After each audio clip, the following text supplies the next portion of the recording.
Matatapos na umano ang kasalukuyang kontrata ni Bea Alonzo sa GMA Network, matapos niyang makumpleto ang kanyang upcoming political thriller series ng Whisper from Heaven.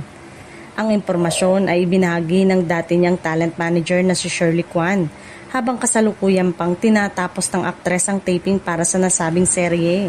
Ayon kay Kwan, sa ngayon ay wala pa umanong nagaganap na pag-uusap tungkol sa renewal ng kontrata ni Bea sa Kapuso Network.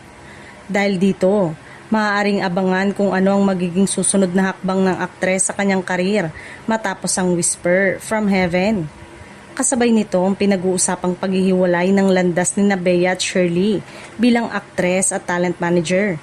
Kinumpirma ni Kwan na August 11, 2026 nang sabihin niya kay Bea na hindi na siyang manager nito.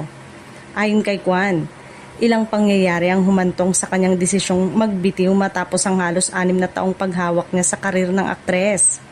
Nilinaw din ni Kwan ang ilang aligasyong ibinabato sa kanya.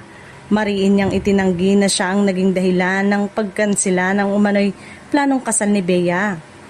Itinanggi rin niya ang mga pahayag na itinuturing niyang cash cow ang aktres at iginigiit niyang hindi nakasalalay kay Bea ang kanyang kabuhayan bilang talent manager.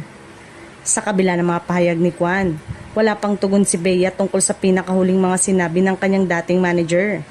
Samantala, ang posibleng tumutok sa magiging desisyon ni Bea kapag natapos na ang kanyang kasalukuyang kontrata.